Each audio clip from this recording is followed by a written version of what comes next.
Good day, everyone, and welcome to our first Dungeons & Dragons session. Thank you, everyone, for being here and making the long journey. I am Donald Trump, and I will be your DM for this campaign. Everyone has their character sheets back now after I reviewed them. Everyone's characters will be starting at level 2, as you all know. I've gone over everyone's character sheets, and everything seems fine and dandy. In terms of spells, we've all gone over and approved some homebrew ones. We will go over and mention when a homebrew spell will be used. This adventure begins in Faerun, of course, in the southwest. On the western coast, the Wealdath Forest, continuing on past Murin and further on west. So, our players begin in the homebrew town of Presthorpe. It is late in the morning, the market square flooding with small crowds and people, and many individuals are even now setting up their own stalls, boasting their luxurious, discounted prices. The overall atmosphere is busy, yet tranquil. Angelina, would you like to describe your character, please? Certainly, thank you. So a pale but mildly athletic lady hangs around in the background. Her lips are coated in thin black lipstick, and she's also wearing thick eyeliner. Her hair is loose and reaches her lower waist, looking like she tried to dye it black, but failed. The color now a dark gray mix. Her attire is a mix of black and red, mainly consisting of a thick black robe that could also function as a dress, due to the styling. Streaks of red go down the side of the robes. Her lower legs are visible, black tights covering them. Her shoes look remarkably comfy, yet practical. Thank you, Angelina. So as your character lingers and loiters away from the crowds, things are normal and rather boring for you. Daniel, would you like to describe your character next? Thank you, DM. So a hill dwarf in breastplate armor is almost patrolling the area, as if he's not meant to be doing so, but is struggling to resist. His beard is properly trimmed, skin tanned, and hair recently cut and shortened. His most distinctive feature is the ginormous scar on his face. The scar starts right at his forehead and descends in a curve like a crescent moon. His right eye isn't open, the wound obviously having damaged it. He does check up on a few individuals in small groups, checking that everything is in order. It's excellent.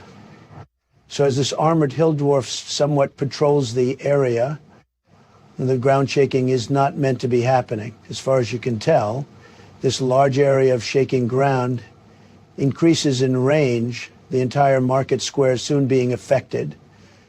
Stalls are falling, products and vegetables everywhere. The center of the square starts to split apart into two, like two doors being yanked open.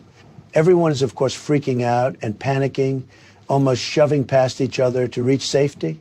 So this split in the ground, is it getting bigger? Can I see anything down through it? All of the ongoing destruction doesn't faze the pale lady. You can get within 15 feet of it, but any further and you might topple over and risk falling in. If your character is motivated to peer inside, Angelina, please, roll a perception check. Very well, so roll a d20 dice. And add the bonus is, yes, dirty 20. Excellent roll, Angelina. I believe that's the first dice roll of the campaign. What a great first roll. Agreed, Daniel. With a dirty 20, the pale lady can see various winged shapes gradually getting closer to you. A dark purple smoke seems to be spiraling upwards towards surface level as well. Within 12 seconds, you'll all have company. The scarred hill dwarf is trying his damnedest to get everyone out of there, eyes circling and searching for people in need of assistance. Seeing a rather pastel white lady, he tries to get as close to her as he can. Miss, come with me, we need to run, and fast. Oh, not now, sweetheart. I want to see what company this destruction brings with it. Hopefully something actually worth looking at. Are you insane, miss? We need to get the hell out of here. There's no more time. As the dwarf tries to reason with the lady, winged figures soar out of the gaping hole, the purple smoke thinning out like a mist, enveloping most of the ground within a 50-foot circle. I need everyone to roll initiative. I got an 11. Oh, that's unremarkable. I rolled a 3 altogether. The winged hellspawns got a 16. I rolled one roll for all three of them. It seems like they're going first. There are 3 of them altogether. The first one screeches and morphs into a giant arachnid monstrosity, lunging at the pale lady. seeing as you're wearing no armor. It gets right up to Angelina, going for a bite attack. That's 14 to hit. That hits. 4 piercing damage. Angelina, please roll a Constitution saving throw. I don't like the sound of that at all. Nice 17, including the bonus score, of course. Angelina, you take 12 poison damage, now half to 6 because of your successful saving throw. The second winged fiend goes for a tail stinger attack on the hill dwarf. That's a 19 to hit. You take 7 poison damage. Please roll a con save, David. Just a moment, DM. As a hill dwarf, I get advantage on the saving throw because it's against being poisoned. So with advantage, that's a 15. That's correct. Thank you for reminding me, Daniel. So that's 12 halved to 6. The third one loses interest and flies off somewhere else. He was keeping 15 feet away, so he's gone after he turns invisible. That's the imps goes. Angelina, you're up. That attack was brutal. First things first, I'm casting mage armor, my armor class now 15. For my bonus action, I'll use my tempestuous magic to fly away 10 feet without provoking opportunity attacks. That's as much as I can do. Done. Seeing all of the destruction and chaos surrounding them all, the hill dwarf channels his sadness and shock into a barbarian-fueled rage, unleashing a scream. Unsheathing my great axe, I launch myself at the first imp, almost hitting with a 12. This only fuels my rage more. My turn, done. You can all hear heavy footsteps sound from close by. Most likely town guards coming to assist and regain control of the situation. You both just need to hold out a little while longer. The first imp goes for a spider bite on the pale lady. 14 nearly hits, but thanks to mage armor, it doesn't. Second, fiend swipes at the hill dwarf. Natural 1, first nat 1 of the campaign. That attack will not be hitting anything, not even a fly. Angelina, you're up now. Need to put some distance between myself and these winged hellspawns.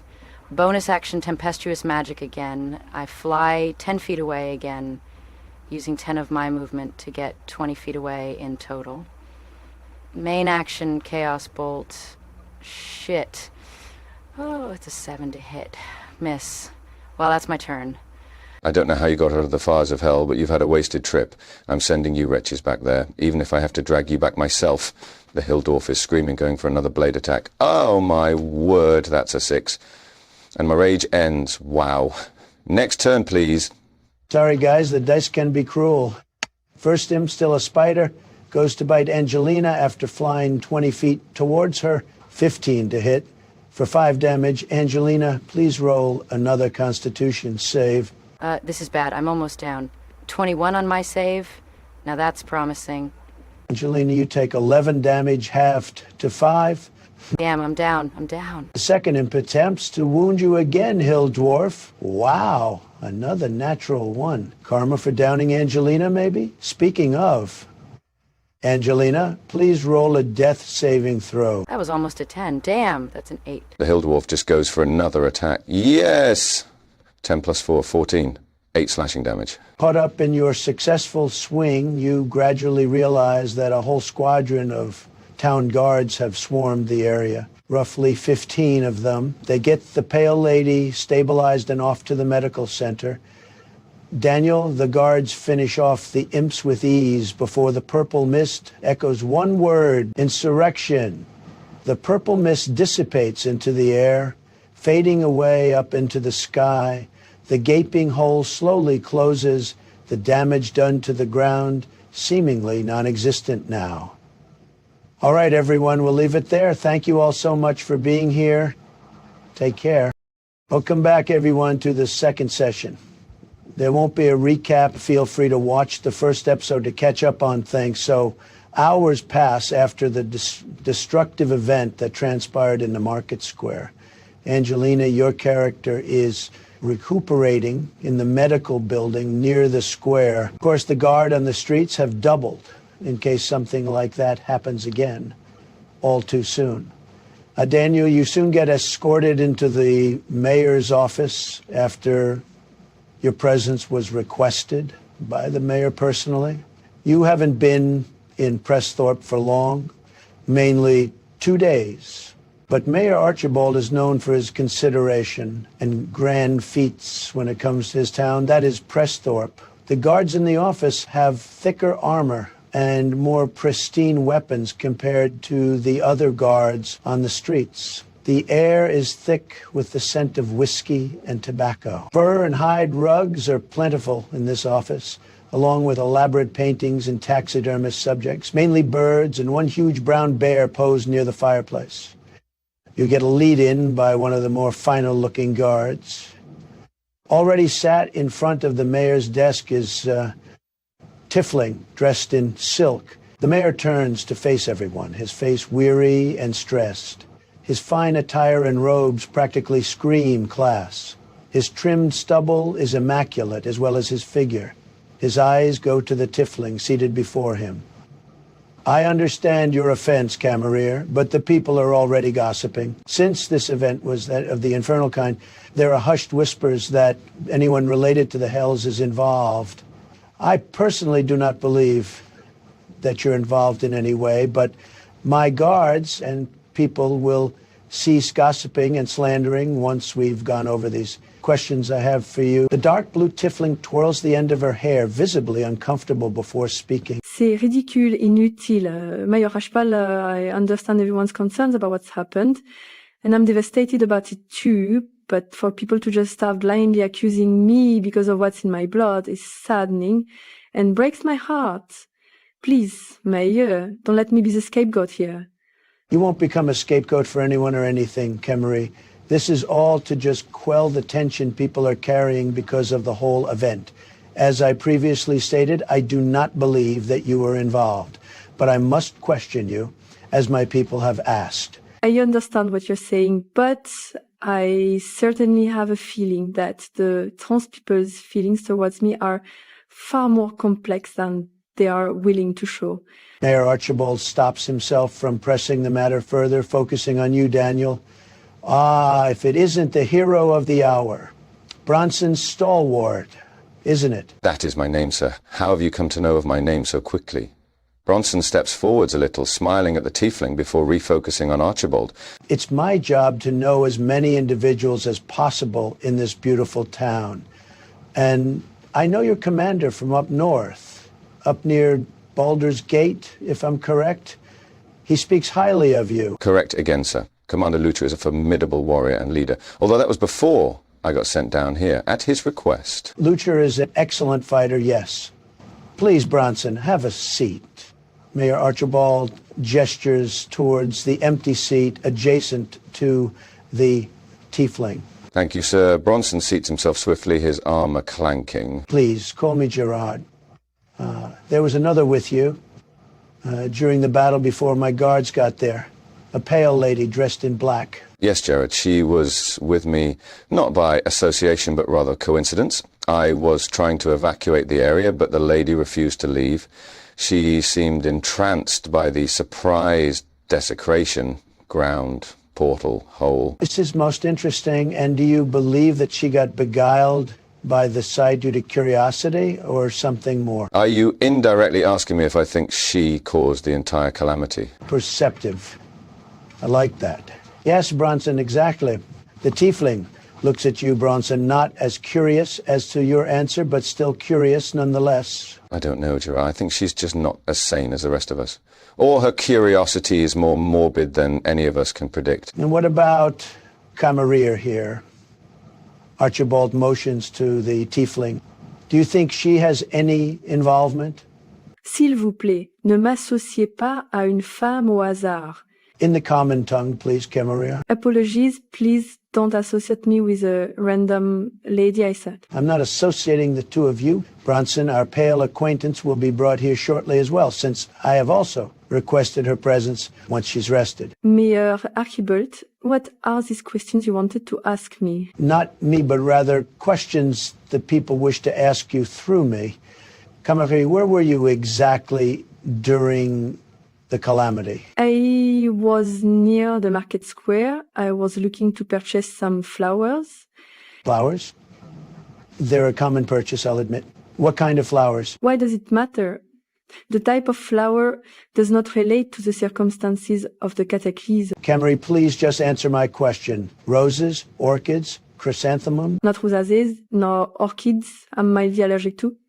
Not chrysanthemum, poppies or daisies most likely. And when the event happened, were you standing close to the scene? Did you run off right away? Mayor Archibald, this is absurd. If these petty questions are what your townspeople are so concerned about, then ils sont partis pour ton déjugement inutile. And what does that last part mean, Camerier? Even if I gave you the answer, I don't think it will change much. I don't want to answer any more of these questions. Mayor Archibald's door received a knock as one of his finer equipped guards entered with the pale lady beside him. My, quite a lavish place. I'm almost impressed. Love the bear, though. It adds character as well as false bravado. I'm glad you like the bear. He's a personal favorite of mine. Hunted that brute for 6 days before finally claiming him. Careful now, that almost made you sound slightly intimidating. It's not intimidation I'm trying to convey here, miss. Please, let one of my men procure you a seat. I'm flattered, but I'll stand up for now. She looks down at the tiefling and then at Bronson. So you made it out conscious. Lucky. Not so much for yours truly here. Miss, you took a heavy blow back there. Whilst you're most likely recovered, there is still a small chance of certain injuries being missed or overlooked. Why not take it easy and just listen to whatever Gerard, Mayor Archibald, has to say? Oh, I didn't know you and the mayor were on a first-name basis. Well, I had best do the same with you as well. I am Alexandra. Glad to put a name to the face, so to speak. I'm Bronson Stalwart, originally from Baldur's Gate. And now you're down here in this peculiar town. That is quite the change of scenery, don't you think, Bronson? The mayor pipes up. Enough now. Let's get to the point here. You three are related to the disaster in some way or another. Nous en avons déjà dit. Mayor, please, I've told you that I have nothing to do with this. My people say otherwise. Whilst I don't believe them, I cannot simply dismiss these claims so easily without disapproval. That is blether, and you know it, Gerard. Please don't vex the mayor, Alexandra. I wouldn't dream of it. I'm merely saying what is true here. Whatever is true and what isn't remains to be seen. Archibald locks eyes with Alexandra. Your sass is unappreciated and makes my respect for you dwindle by the moment. If not for me, you would most likely be bleeding out at the hands of those hellspawn. So show me some respect. Alexandra merely nods before going quiet. Excellent. As I was saying, since the three of you are related to the event in some way, perhaps you can dispel any potential untruths by aiding me. My scouts have reported that they've discovered another split in the ground that's beginning to open extremely slowly. You three go and investigate. The site is deep in the Wealdeth Forest. It is a day or 2-day travel. Head out there and investigate thoroughly. And once that part is done, well, just go and jump into the hole, I suppose. Once that part is done, you report back to me with a full report. Consider it done, Mayor. It'll be like a reconnaissance mission from my training days, but far more serious. Will we be compensated for this? Anything at all? You will all be adequately compensated and have procured some of my trust. Même je n'ai rien fait pour perdre votre composants au départ, even though I didn't do anything to lose your trust in the first place. The trust of my people, then. Now, here's a map of the Wealdeth Forest with the specified area of the sighting marked. Take it and leave. Mayor, please reconsider. I did not associate myself with the events at all. I won't say it again. Now leave. I guess we all leave then. After you leave, there's a strange change in the air. Some strange energy or feeling. Alexandra folds her arms, obviously unhappy with what just happened. Well, since we're all stuck with each other, I have only one rule that I ask you both to follow. When in battle, don't get in my line of fire. Yeah, you needn't worry about that. And I didn't spend years in training just to get in the way of a wizard's spells and possibly get incinerated. Please don't label me as something I'm not, Bronson. Well, how was I supposed to know? You're not a wizard. Firing off spells like you did before. I guessed you'd be a wizard. You could have just asked each other, you know. Maybe it's more fun to guess sometimes. What about yourself, then, Tiefling? Can you handle yourself in battle? Do you use magic or blades or something more exotic? My name is Kamari. I can defend myself, yes. Mainly through magic via a musical expression. Ah, a bard. Excellent. Never travelled with a bard before. Well, I hope I won't disappoint you. You or Alexandra. Don't worry, Camerier. I've seen plenty of disappointments in my time. Not many can live up to them in terms of spectacle. C'est charmant de ta part de le dire. How charming of you. Right, I've got some gold on me. Let's stock up on provisions and whatever else we may need for this journey. All right, everyone. I think we'll end the session here. Thank you all and see you all soon. Take care now. Welcome back, everyone, to the third Dungeons & Dragons session. As usual, if you need a recap, please watch the previous 2 episodes. So for the sake of brevity, if any of you want to purchase any healing potions, they're 30 gold each. Usually they're more, but 50 gold is ridiculous. Quite have 35 gold on me, so I'll purchase a healing potion. Although I'm running a little low on hit points, I might need to rest briefly before heading out. I only have 25 gold. And my time recuperating in the medical station counted as a short rest, so aside from spell slots, I'm good. Unless someone wants to chip in to help me purchase a potion. Emma has only 5 goods on her. If I contribute to helping you buy this potion, Alexandra, consider it a favor owed. I don't do favors, sweetie. They matter little in the end. But I will be grateful for your financial assistance. My name is Kamari, not 3D. Please respect that. And if you are sincere on the part of being grateful, then I will give you my 5 gold. As sincere as I can be, Camerier. Very well then. Kamash gives Alexandra her 5 gold. Most appreciated, Camerier. That's 1 healing potion for me. Excellent. And as Bronson said, a brief rest sounds ideal, as I could use a drink first, before we venture into the Wealdeth Forest. The local tavern is the best idea. DM, can we ask around, see if we can get directions from someone, even from a guard? One of you, please, roll a persuasion check with advantage, since I imagine you're all asking around. Kamari will do it since she can be very persuasive. That's fantastic. That's 25 altogether. Camerier, your silver tongue is perfect here. You easily persuade one of the guards, who's reluctant at first, getting directions to the Ravenous Raven Tavern. It's roughly 2 minutes away. As all of you make your way there, you do receive a few glances from passers-by on occasion and a few whispers. Can any of us make out what these whispers are? What are people muttering about? One of you, please make a perception check if you wish to hone in and focus on the whispers. Alexandra will roll for this one. Nice. 17 in total. Very nice. So with a 17, most of the whispers that you hear are about the 3 of you and your alleged involvement in the calamity, especially Camerier, because of her infernal blood. I relay all of this information to the others. Quietly, of course. L'air tout ne pas sérieux. Je pense que tout s'arrête à passer. This is ridiculous. We are not responsible for this. I thought that this all would have passed by now, even if just a little bit. I'm afraid it takes a lot to convince others to change their minds when it comes to these things. Are you speaking from experience, Bronson? I've done things I regret, of course, but not to this extent. I'd just like to think that I understand people when it comes to their mentality and behavior.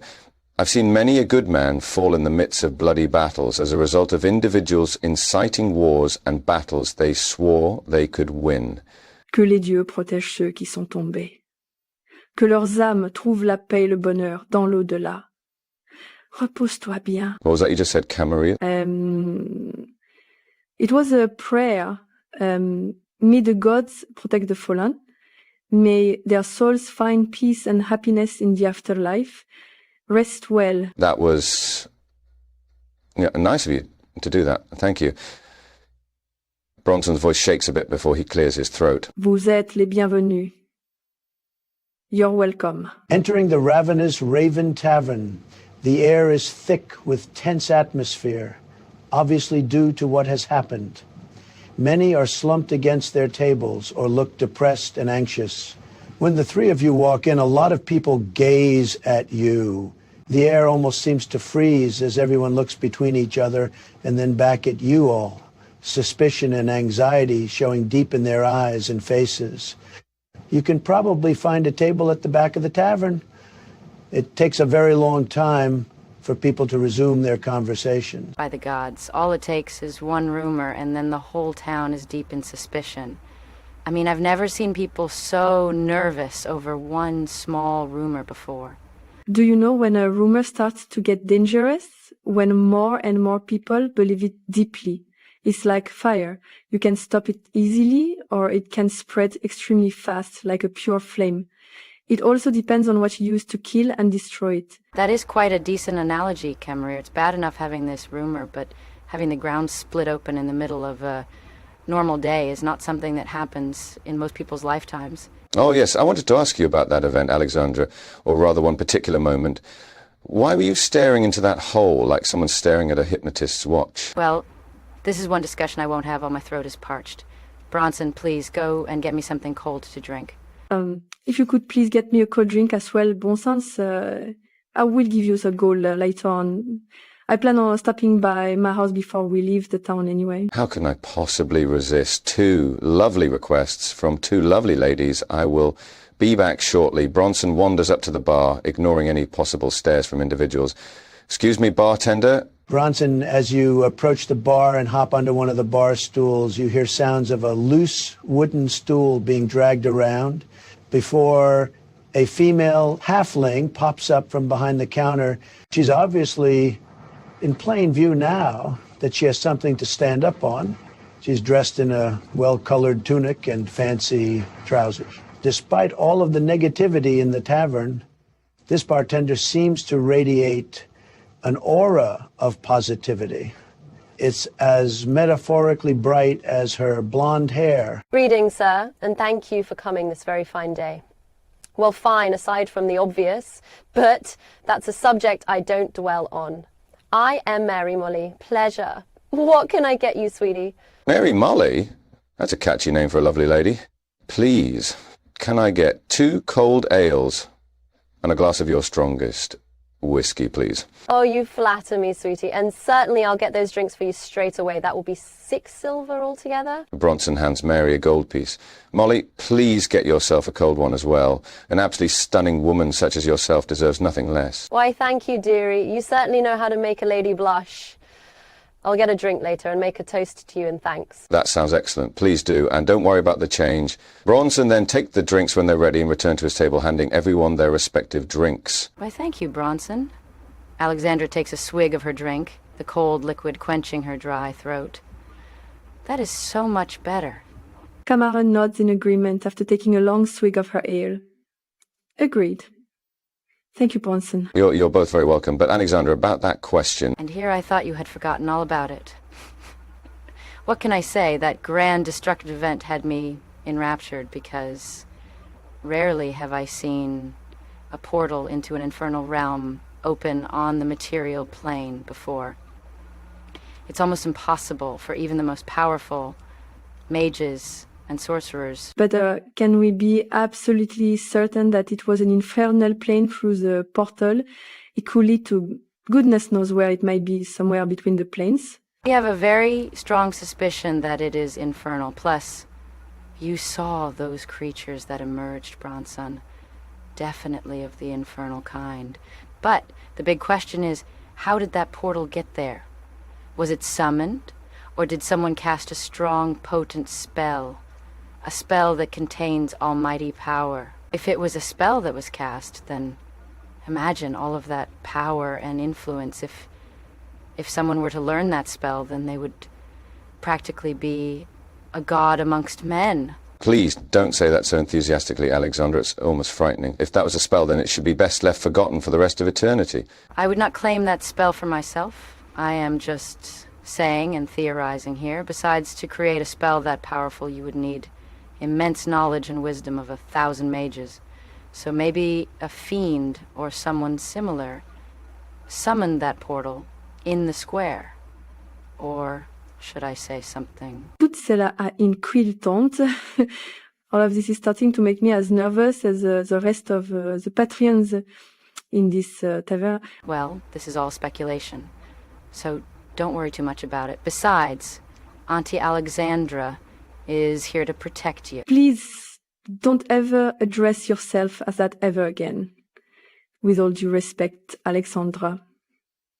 So let's finish our drinks and then we can make our way over to my house. I have some gold and books and other things I wish to pick up before we leave town. I'm sure we can find you some books when we're out on the road, Camerier.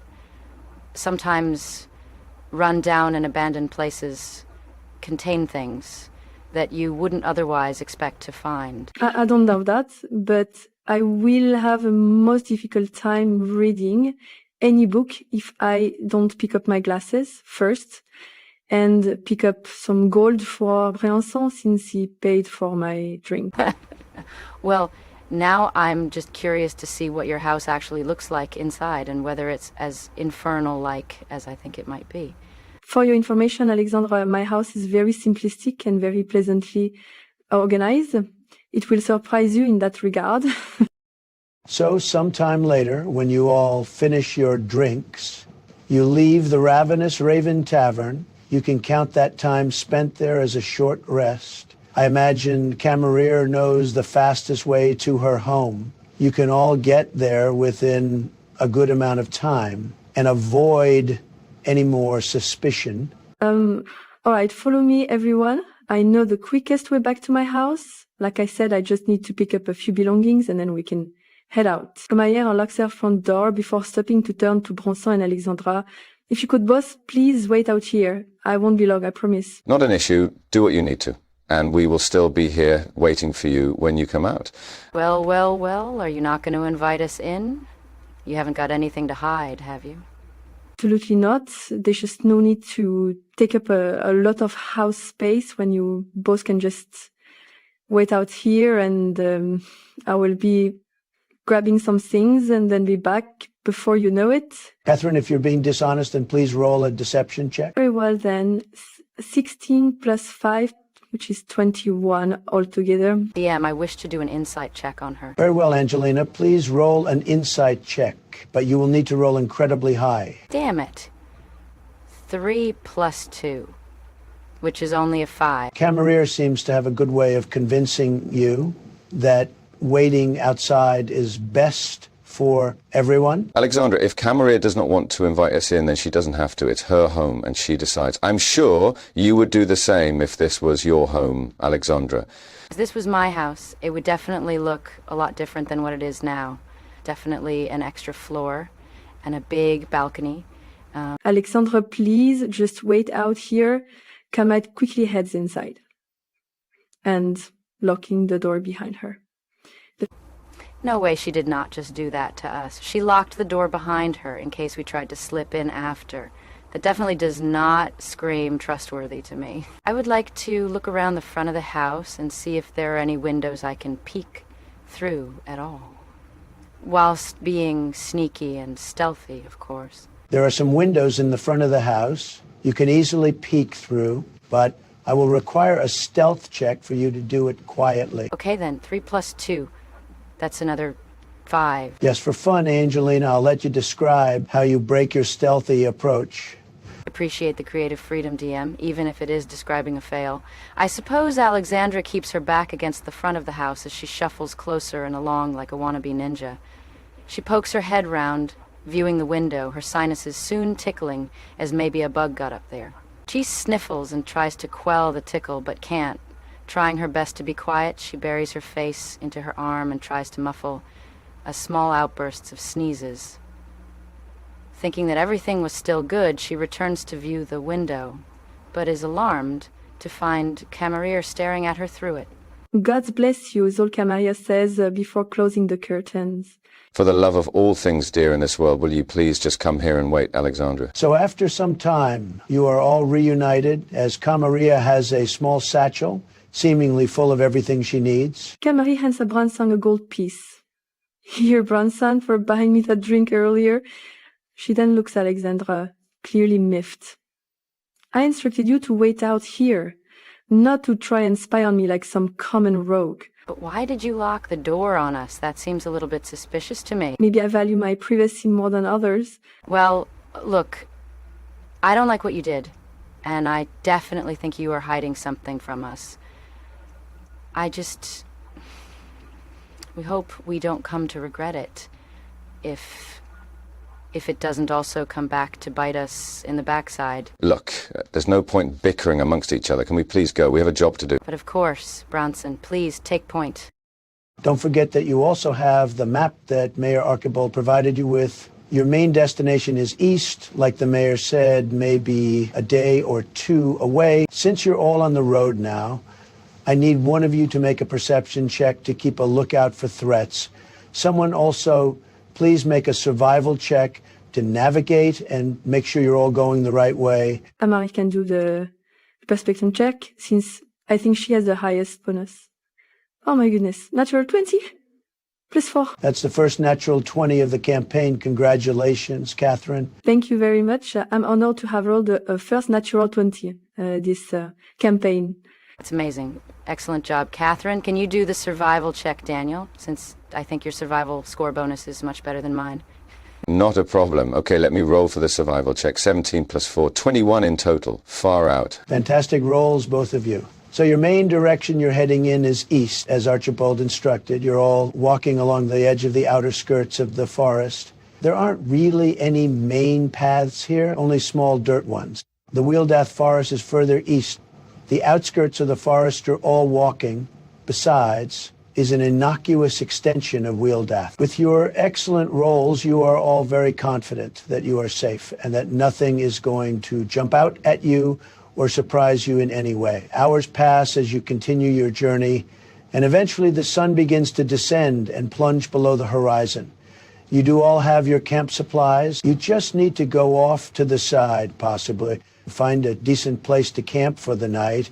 As the sun finishes its descent below the horizon, a weird feeling starts to brew in your stomachs, like the classic butterflies in your stomach, but this feels daunting. Maybe it's because you're not used to this land, or maybe it's because it's getting really dark and you're near a thick, dense forest, or it could just be the wind howling. You don't know. But the feeling continues to linger. Well, is it just me, or is anyone else getting the jitters, as they say? I'm finding it very difficult to shake off this feeling. It's like something is watching us. For the love of God, I hope I'm wrong. Usually I would joke and comment about how you're actually afraid, Alexandrine, but unfortunately you're right, I can feel it too. It's like this growing anxiety that refuses to be quelled. We should get a campfire going, try and warm ourselves up. Maybe that will make us feel better. Can I please attempt to do a perception check? To try and see if we truly are being watched, and if we are, find out what it is that's watching us. By all means, Daniel, please roll a perception check. That's a dirty 20 altogether. What a good dice roll. Bronson, your keen eyes survey and practically comb every inch of the forest, and then you see it. A human man peeking his head out from the unbelievably dark forest. I tell the group this immediately. Wait, so he's just an ordinary man? He doesn't have a weapon, does he? Kamal looks in the direction of where the man is. Alexandra does the same, also looking at the man. Why is he just standing there watching us like a jackal? With all of your eyes now set on the human man, he simply retreats into the darkness, never taking his eyes off of any of you. His eyes that glow blood red as he goes back into the darkness. Foot in the marquee. What in the hells was that? Nothing good at all. Are we going after him? If that thing is even a man, no human I know has glowing red eyes. Honestly, what in the hells was that? Something that could kill us all in our sleep if we don't deal with it soon. Let's do what Camaria said first and get a campfire going and warm ourselves up. Emery's already unpacking. She's decided to stay as far away from the edge of the forest as possible. You all can bicker and fight all you want on this, but I am not staying near the edge of that forest again. I think that's something we can all agree on. Even Alexandra agrees. Camping away from the edge of the forest would be best. Very well then, as you all choose to camp as far away from the forest edge as you can, you will need to gather some firewood to make a campfire, of course.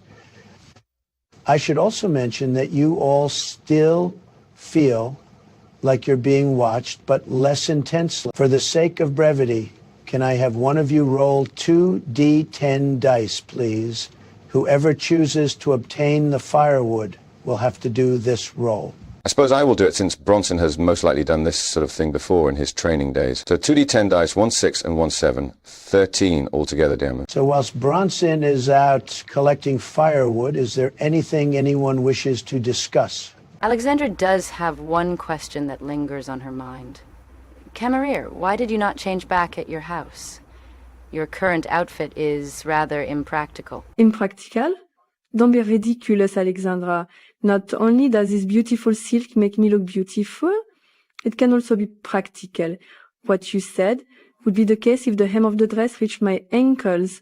But since it reaches my knees, I can move around freely whilst also being expressful. Just because your outfit's hemline is just above knee length doesn't make it practical. Many things could go wrong in battle because of that weightless argument. What about you? Your outfit looks like a weird amalgamation of a wizard's robe and a cheap dress. That's not being impudent, and I'm just pointing out what I see. Besides, my outfit is not my main source of concern, rather my tail is. Somebody could grab hold of it and battle if I'm careless. My outfit is far more practical and functional than yours ever will be. And your tail shouldn't be an issue, so long as you cover your flanks. While surrounded, keep any weak points concealed as best you can. You speak as if you've done this sort of thing before. I thought Bronson was a soldier here. Speaking of which, hopefully he should be back soon. So Bronson, you venture off to attempt to scavenge and obtain firewood.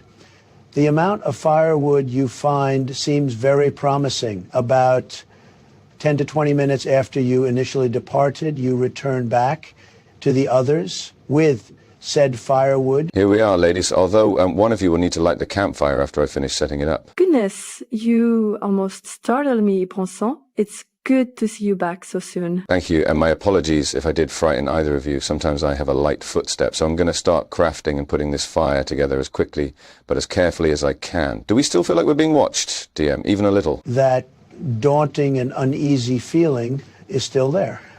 Again, that feeling is not as intense as it was before, but it is still there nonetheless. I don't like this at all. We're being observed and studied at all times, like a hunter shortly before striking and eating its prey, lambs, straight to the slaughter. Amma is going to begin setting up her tent, trying to ignore the feeling of being watched by that red-eyed man. After she has finished pitching up her tents, she will go through her satchel, pulling out her favorite novel, along with her glasses. The book's title is written in Infernal. I really don't think now is the appropriate time to be reading, especially when we're being hunted. Hunted is a very strong word to be using, Alexandra. We're just being observed at the moment, not hunted. But that nervous feeling is still the same nonetheless. Try taking this situation a bit more seriously. Once this fire is lit, I'm gonna go and try and hunt down that bastard myself. None of us can safely sleep whilst he's out there. Speaking of which, what do you think he really is? A demon, maybe. Assume we're all going with you, of course. It would be downright foolish to go charging into the woods by yourself, Alexandra. Bronson finishes setting up the fire, standing back and admiring his handiwork with a pleasant smile, just like in my training days.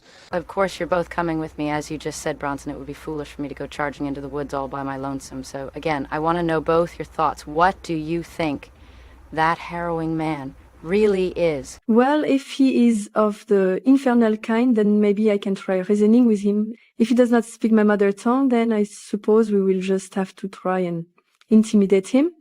And if that fails, then we do battle. Well, as long as he's not something powerful like a basilisk or a dragon. As much as I love a good tale about dragons, I do not want to be featured in one of those tragic tales of the hero who fell to the dragon, at least not at this point in my life. Well, I can't think of a greater monster to be killed by, at least not at the top of my head. Right, so the fire is ready. Excellent job, Bronson, by the way. Thank you, coming from you, Alexandra. I must say I feel charmed. So, which of you two lovely ladies would like to light this fire? Glad to have made you feel all warm and fuzzy inside, Bronson. Now both of you move away from the campfire. I'm gonna blast it with a bit of fire. So you all put a good bit of distance between yourselves and the campfire. What is your plan of action, Alexandra? I'm going to cast the firebolt cantrip at the wood, of course. I'll roll to hit.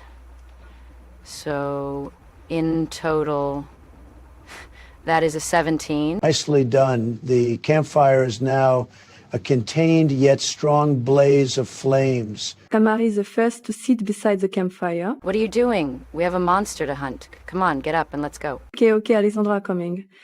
The light blue tiefling is making sure that her blade is at her side. Weapons and spells at the ready. We're going to approach the edge of the forest, ever vigilant and cautious. Can I do a perception or survival check, please, to see if there are any footprints or tracks left by the human? Or rather, possible monster. Bronson, you can do either a nature or survival check. If you have a source of light with you, then the DC will be lowered. Source of light? I can help with that. I will cast the light cantrip on Bronson's weapon. The weapon now sheds bright light in a 20-foot radius and dim light for an additional 20 feet. I'll make the color of the light a dark shade of purple. Why, thank you, Alexandra. And I roll a survival check. Wow, 19 plus 4, which is 23. Absolutely fantastic.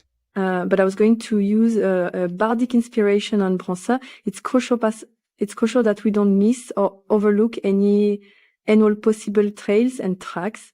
You can still cast the bardic inspiration. Come here. The affected parties will have it for 10 minutes. I should have done that earlier, but never mind. I will do it now. Kamari plays a mellow tune on her flute. On both Bronson and Angelina, gaining a bardic inspiration as a result. I can do it twice more before I run out of slots. Thank you very much, Camaris. Even though we have made some noise, shall we still try and hunt this creature down stealthily? Thank you from me as well, but don't get too used to it. I vote we go stealth. I'd expect nothing less from you, Alexandra. I concur as well.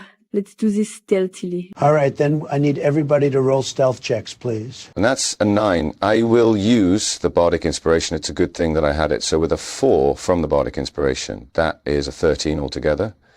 16 plus 2, so 18. I will save the inspiration for later on. That's a 12 altogether for me.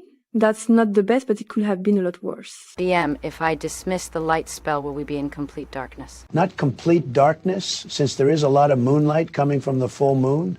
You all have dark vision, so the moonlit area will be visible, but in shades of gray. Got it. I will quietly dispel the light spell. Let's follow these tracks, then. All of you ventured deep into the daunting, eerie forest, following these humanoid tracks. About 2 minutes into it, you come across someone slumped against a tree. They don't seem to be moving. Well, they are either heavily wounded or dead. I would like to make my way over to this person with extreme caution and vigilance. Can I see any wounds or blood on this body, or any signs that maybe this person was attacked or jumped at all? Anything of the sort. Bronson, as you carefully approach the body slumped against the tree, you feel as if you're being watched again. Going over and examining it, this is a half-elf. His hunting clothes have been ripped to tatters, his chest eviscerated, blood coating the entirety of the corpse. There are holes and gaps in his body where his major organs should be. Some of his ribs are missing as well. Considering that decomposition has not started yet, this person was killed not too long ago. Well, isn't that just a pretty sight? Poor thing. As you all drink in the sight of this pungent corpse, you all hear growling, slowly getting louder, soon erupting into a howling crescendo. Emerging from the shrubbery near you emerges a giant, hulking, furry werewolf. I need everyone to roll initiative, please. Well, that's only a 9. That is a 16 for me. That's a 13 for Bronson. And the werewolf rolled a 14. Camarere, you're going first. Oh my gosh. Okay then. How far is the werewolf from my position, DM? About 30 feet away from you all. Very well then. DM, the werewolf must make a charisma saving throw as I attempt to cast Bane. Excellent news, Catherine. The werewolf only got a 5 on his charisma saving throw. That is brilliant, except for the werewolf, of course, but we don't care about the werewolf when it comes to his feelings. So, Ballet, Whenever a target that fails a saving throw makes an attack roll or a saving throw before the spell ends, the target must roll a d4 and subtract the number rolled from the attack roll or saving throw. Camoril, they'll move 30 feet back. DM, are there any trees they can use for cover? With your 30 feet of movement, you can easily take cover behind a tree. As you retreat backwards, you gain a +2 bonus to your armor class whilst you are taking cover behind the tree. Anything else for your turn? I will bonus action Bardic Inspiration on Ambroslan again, since he used the one I gave him earlier. So he's just within 60 feet, so I play a clarinet tune as loud but gracefully as I can. My turn. Done. It is now the werewolf's turn, and he is still hungry after that decent meal. Looking between Alexandra and Bronson, the werewolf almost seems to debate mentally which of them would make the tastiest dessert. Alexandra, the werewolf uses his movement to get to you. The werewolf is going to attack with its claws first. I'll say that your mage armor is still active, but I'm afraid that won't matter much in this case. The werewolf rolled a 23 to hit you. That is 6 slashing damage. The werewolf is now going to try and use a bite attack against you. Holy shit, this is not looking good. That's a dirty 20 to hit. Sorry, Alexandra, that's 4 piercing damage. I need you to also roll a Constitution saving throw, please. That's a dirty 20 on my end. Excellent news. As the werewolf bites you, you feel something in its saliva trying to claim you, possibly a poison or something to that effect. But you fight it off with all of your might. Bronson, it is now your turn. Also, sorry, I forgot to mention something earlier. Near where the body of that half-elf lays is his weapon with a silvered blade and a unique hilt. I will allow you to pick it up and wield it as a bonus action. Sorry for interrupting DM, but you forgot to minus the d4 of the werewolf's attacks made you to Bane. Did forget. Thank you for reminding me, Catherine. Even if I rolled max on the d4, the werewolf's attacks still would have hit Alexandra regardless. But thank you again for reminding me. We all forget these things from time to time. Since you emphasized it, DM, I will use my bonus action to pick up the hunter's silvered weapon. What kind of blade is it? Longsword? Great axe? It is a battle axe. It is silvered, and you can feel a slightly magical pulse coming from the blade as well.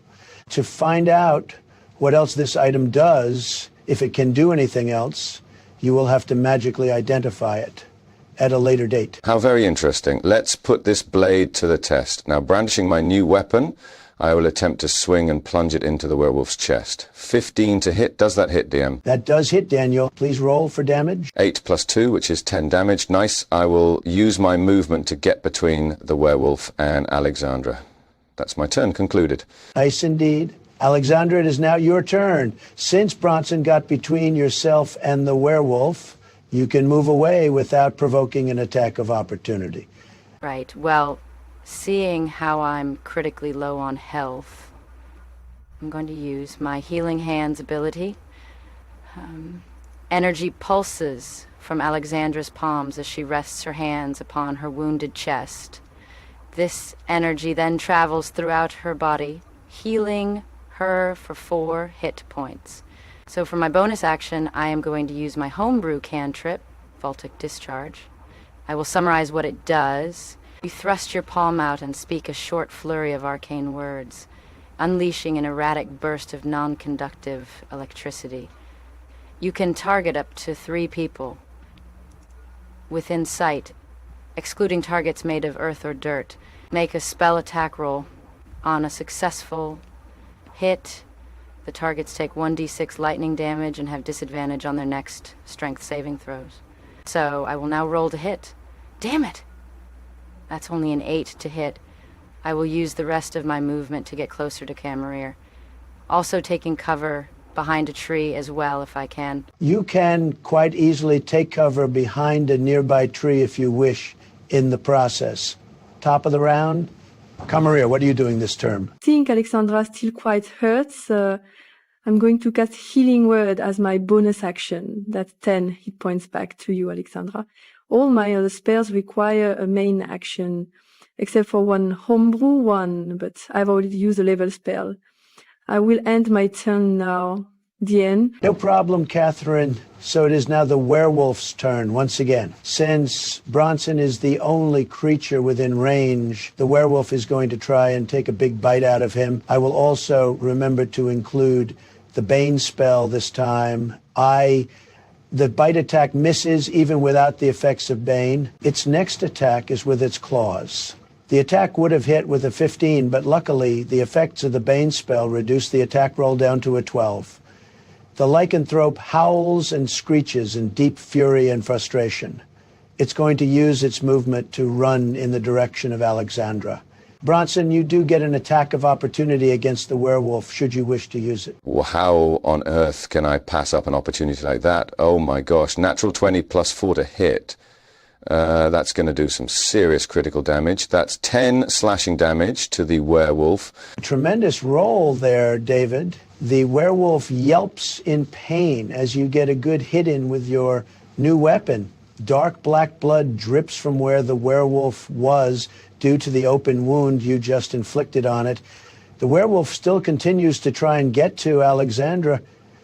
It ends its turn after getting to her. Okay, so now it is Bronson's turn. I will use all of my movement to get behind the werewolf before it attacks Alexandra. Everyone knows what I am going to do next, but first I will enter my barbarian rage. Now I'm going to slaughter this thing. Also, since you are flanking the werewolf, you get advantage on all melee attack rolls against it. Oh no, that is bloody brilliant. With advantage, that is a 16 to hit and 6 points of slashing damage. Bronson unleashes a heroic yet tortured scream as he plunges his weapon deep into the beast's back. "Leave her the fuck alone," he yells. It's my turn. Alexandra flinches a little bit as Bronson leaps up and plunges his weapon into the werewolf's back. After he screams out what he screams out, her heart does warm a little bit.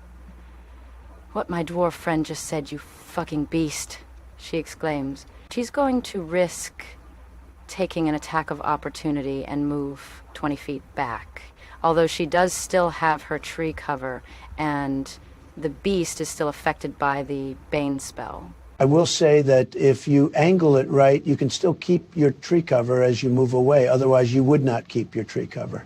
So the werewolf will attempt to slash at you with its deadly claws. Wow, without adding all of the bonuses and debuffs, that is a 2. That is not hitting. Maybe it was because all of you were screaming at it, but the werewolf misses pathetically. That's right. Just keep missing me, sweetie. Now that Alexandra has moved 20 feet away, she will cast Chaos Bolt. That's 11 to hit, but I will add on Bardic Inspiration. 12. That just hits. Alexandra, please roll for damage. Fantastic. So that is 10 thunder damage and 5 additional thunder damage. That is Alexandra's turn. Concluded. You guys are really laying into this werewolf now, aren't you? That's great to see. Back to the top of the initiative board.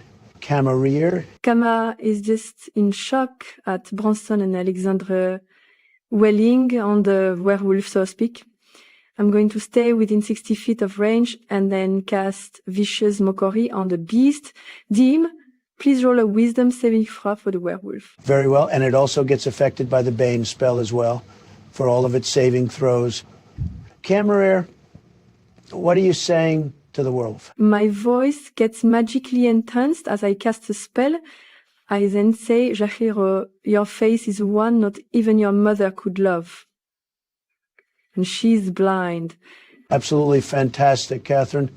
The beast stops in its tracks, turning around and looking directly at you before whimpering in pain as it takes 3 psychic damage. Its next attack roll must be made with disadvantage as well. Is that your turn over with Catherine? Kamare will attempt to move 15 feet closer, taking cover behind a tree again as she watches from a reasonable distance, ready to assist her companions when needed. Of course, as a bard, she's more of a utility and support class, rather than a direct fighter. No problem. So it is the werewolf's turn. Not only is it looking extremely exhausted, it's getting more ravenous and instinctive with every second that passes. Maybe it was because it missed its attack against you, Alexandra, but the werewolf is rushing toward you at full speed, its eyes blazing. Never before have you seen in a creature's eyes radiate so much malice, instinct, and pure undiluted rage. So it's going to attempt to attack you with disadvantage, thanks to the vicious mockery spell. That would have been a 21 to hit if it was not with disadvantage. With a 7, that's not hitting. Failing that, the werewolf is going to try and sink its teeth into you. Even with the Bane spell active, the werewolf just hits you with a 15. That's 9 damage. And I need you to roll a Constitution saving throw again, Alexandra. Well, shit.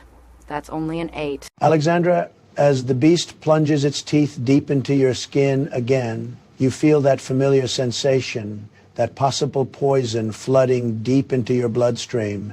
Your body seems to almost immediately reject it.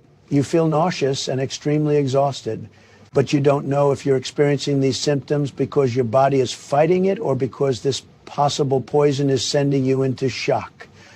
There's now another emotion showing in the werewolf's eyes. Happiness. Chaotic happiness. That's its turn. Bronson is soon hot on his heels. He does a tactical ground slide as he attempts to hack the werewolf's legs off. That is only an 11, so I will use the bardic inspiration bestowed upon me. 13. 10 slashing damage. You know what, Daniel? Since you described that quite well, I will say that the werewolf's speed is reduced by 10 feet since you seriously wounded its legs. That's music to my ears. Thank you, DM. That's Bronson's turn. Actually, wait. I apologize. I forgot something. I keep forgetting to add 2 extra damage to Bronson's rage-fueled attacks. That is my bad. No worries, Daniel. As you said earlier, we all forget about these sorts of things. I will add on 2 extra damage to your most recent attack. Alexandra, you are up next. The once big, hulking, fearless beast is now looking absolutely death-like. You are absolutely certain that it is on death's door. All you need do is help lay down the welcome mat. Well, not so big and tough after all, are you, sweetie? Alexandra will again attempt to cast Voltic Discharge, 12, 5, so 17 to hit, and gets zapped with 8 lightning damage. Alexandra, how do you want to do this? Hell yes. As Alexandra is zapping the werewolf with her spell, she gets in right up close, laying her hands between the beast's head and full on electrifying it like an electrical transformer. Absolutely fantastic, Alexandra. As the werewolf drops to the ground now, dead, it morphs back into its true form. You all do recognize the man, that being the one with the glowing red eyes, Bronson. You recognize him as someone more than that. This is your commander, Commander Lucia. As Bronson drops his rage and sees who the man laying there is, he almost sobs. His face goes extremely pale. By the gods, how did I not recognize your face before? How could I have been so blind? I am so sorry, Commander. Bronson, the man is dead. No point apologizing to him now. Well, he wasn't a man, but you understand. No, you don't understand, Alexandra. For once, Bronson loses his composure out of combat. At least the first time in front of his companions, anyway. This is my mentor, practically my father. Every single maneuver and technique that I know, he taught to me. Either through discipline or tough love.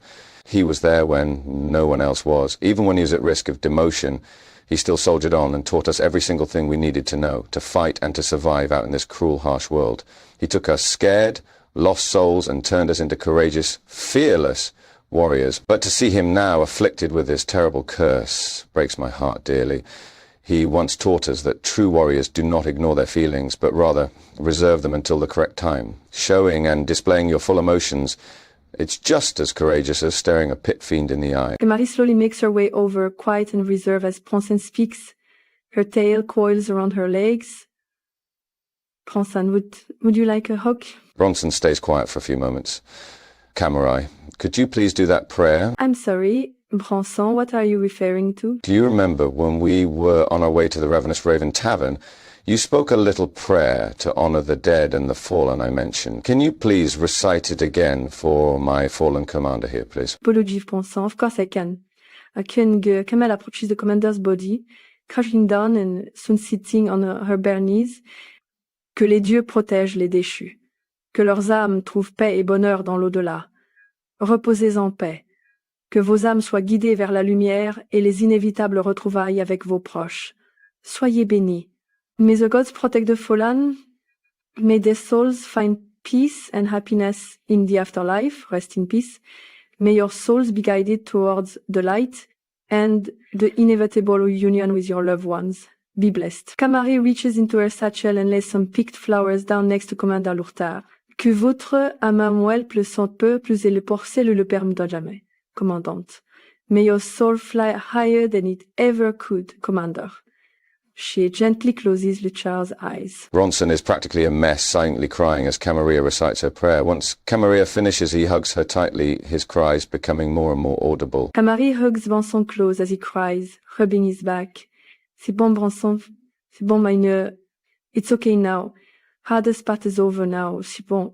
Yeah, whilst the others are paying their respects, can Alexandra head back to that half-elf's body and search through the pockets for any information or anything significant? Absolutely. Alexandra, please roll an investigation or sleight of hand check. Sleight of hand check it will be. I have a +2 bonus.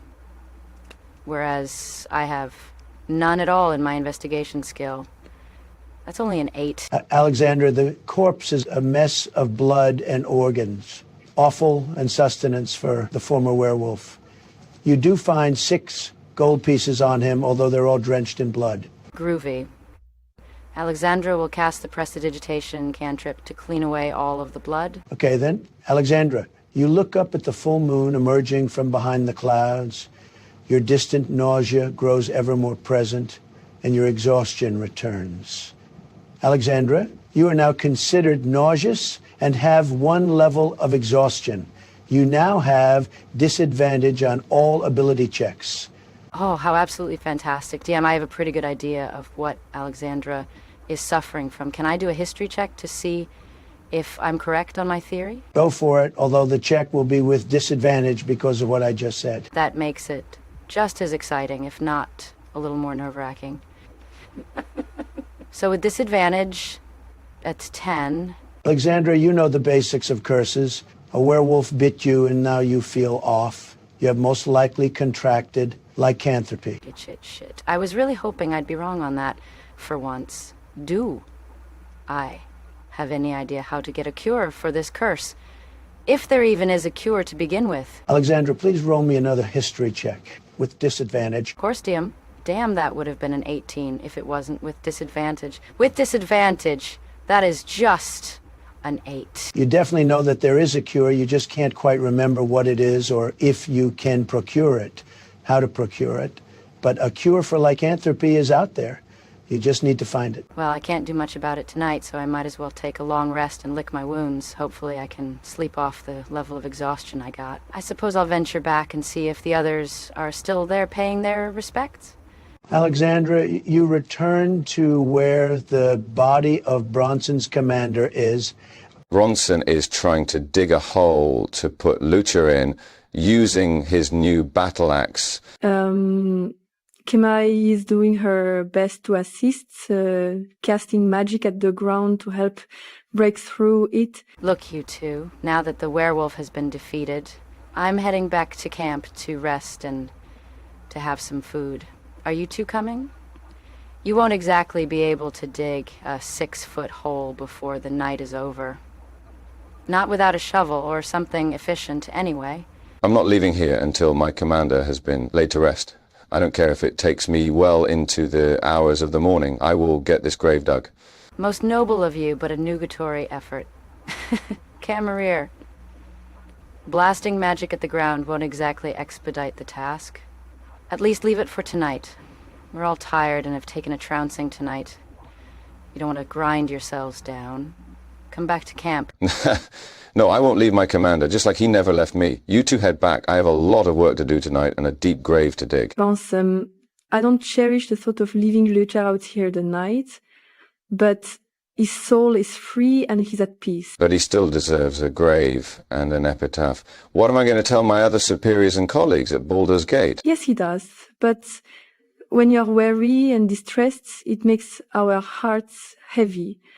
Commander Luchrag would be feeling the same right now. An exhausted soldier is an inefficacious one. I'm not exhausted. I'm fully displaying my emotions. Besides, I want to get him buried before rigor mortis and decay fully run their course. Camari takes Branson's hands, crouching down to his level. S'il te plaît, Branson, nous reviendrons si demain matin. We'll return here first thing in the morning. Please, Branson, nous reviendrons si demain matin. Camarilla, roll a persuasion check with advantage. With advantage, that is 18 altogether. Bronson sighs heavily before looking back down at his commander's body. We'll be back first thing in the morning, Commander, I swear. Thank you, Branson. Remember, we are not going AWOL, we are just turning in for the night. So the three of you head back to your camp. Miraculously, the campfire is still lit and emanating warm. Everything seems to be exactly where you left it. And of course, that daunting feeling of being watched is no longer there anymore. In fact, the mood and the atmosphere is very tranquil. Alexandra heads into her tent to get changed into her night garments. Camari does the same after giving Branson's back another rub, s'il te plaît. So, la congé reviendrai. Please be here when I come back, Branson. I won't make any promises, but I will do what I can. That I can say with some measure of certainty. That's good enough, I suppose. Camari climbs into her tent, nearly getting her tail caught in the tent zipper. I suppose Bronson will take off his armor and try and relax, although he does have an awful lot on his mind at the moment. Why on earth was his commander all the way down here when he was meant to be up in Baldur's Gate? He sent Bronson down here at his request, but didn't say that he'd be here. Many questions fly around in Bronson's mind. Had his commander been sent down here to deliver a message of some sort? All of this rambling is unnecessary and won't help current matters. Although his eyes do wander, spotting Camarilla's novel down beside her leather satchel and her glasses. Bronson thinks that he could use a cheeky distraction. He wasn't sure if this was a crime novel or a romance novel or whatever.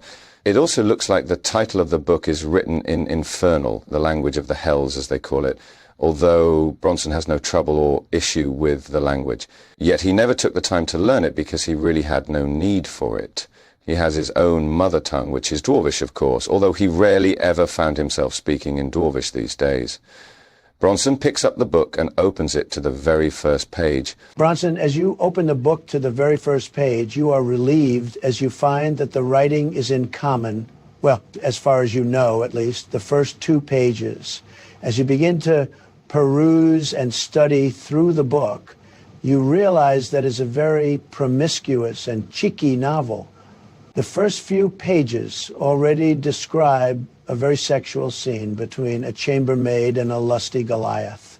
As you continue to read, the details get very, very explicit. You are drawn in to the calligraphic scene. As Camarilla emerges from her tent, Oh no, Branson Dieu Vatier, Camari practically dived forward to retrieve the novel from Branson. Oh, no, you don't. I haven't finished reading this lovely scene between the busty maid and the naked Goliath. Moigneux, mais c'est impossible. S'il vous plaît, rendez-moi ces romans avant, que je m'y adorante. Please give me back this novel, Branson. It's not yours to read. Camari tried to wrestle and pull the book out of Branson's grip. Yeah, it seems like someone's gone over this with a quill and ink, highlighting all the parts where the Goliath stripped. Branson, please. If you give the novel back to me, I will tell the whole story of who gave it to me and how I met this person. How very tempting. But part of me doesn't believe that you got this book off some of a mysterious person. How will you be able to prove this to me? Return the novel to me and you will find out. Catherine, if you're being truthful, then please roll a persuasion check. If you're being dishonest, then please roll a deception check. Bronson, you can roll an insight check to see whether Camarilla is lying or not. I am being truthful, so I will roll a persuasion check. 19 plus 6, so 25. Bronson is definitely rolling an insight check for this. God damn it, that's only an 8. Oh, well, this should be fun. Bronson, you feel heavily compelled to return the book back to Camarere. Perhaps she is stringing some web of deceit, like a spider, or just maybe just trying to lull you in with the sense of a compelling mystery. But either way, you are tempted. Camarere definitely has a glint in her eye. Very well, Blue One. You win. Bronson returns the novel to her. I was actually really enjoying it, though. Can I perhaps borrow it when you have finished reading it, please? Maybe. Scooch over a bit. Camarere acts to where Bronson sits in, indirectly asking him to move over. Of course, sorry. Where are my manners? Bronson scooches over a bit to make room for his tiefling friend. Camarere sits herself down next to Bronson after connecting her glasses. I'll tell you what, each page in this story tells a true story about where I got this book from.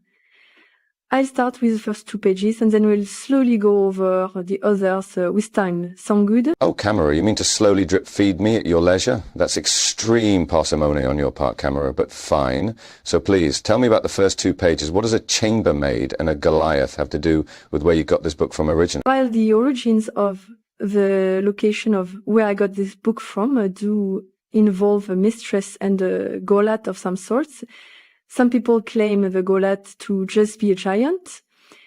Others say that it wasn't a giant, but a firbolg, although most people seem to be in agreement that it was a Goliath. The most popular version of the tale claims that the Goliath lived a life full of horrific crimes and atrocious acts. Apparently, he would butcher anyone and everyone like cows, such a cruel individual. So much so that he got some of the gods' full attention. And you know how hard that is to obtain. Yet facing the possible wrath of the divine gods did not faze him. He instead labeled them all ignorant, blind. Because when he was younger, he prayed to them for help. Yet they did not answer, no matter how much he prayed. The first 2 pages correlate to the tale because apparently, the Goliath favored sexual relationships with humans over his own kind. Many of his own kind considered that disgusting and abhorrent. Well, the Goliath had spent decades of his life in misery and rejection. A few more doses won't break him. Well, despite him being a mass murderer, at least he was a gentleman to the ladies. Like I said before, to keep up the practice, one must keep practicing it. No, I've never heard you say that, Vincent. If you have, then I'm sorry, but I can't remember. Anyways, she turns the pages over to the 3rd and 4th, slipping on her glasses, and in the small illustrated drawing, you can see the Goliath with a black cloud over him. Simple and primitive, yet powerful in terms of conveying the appropriate emotions. A metaphorical representation of the Goliath's depression, misery, and pent-up rage. One can only bear the weight of the world on their shoulders for so long before they break in their own special way. So why did the giant carry so many negative emotions on his back for so many decades? He seemed almost like an outcast. I know Goliaths are very powerful, but I still thought they would honor their own people. Sorry to interrupt you both, but I thought I would just inform you that Angelina went home a few minutes ago. She was feeling pretty tired, so she wanted to go home and get some rest, but didn't want to say much to you guys because she didn't want to interrupt your immersive conversation. Oh, bless her soul. I hope she has the best sleep of her life. Sema here, all the best to her, and hopefully we will see her next time. And that makes 3 of us.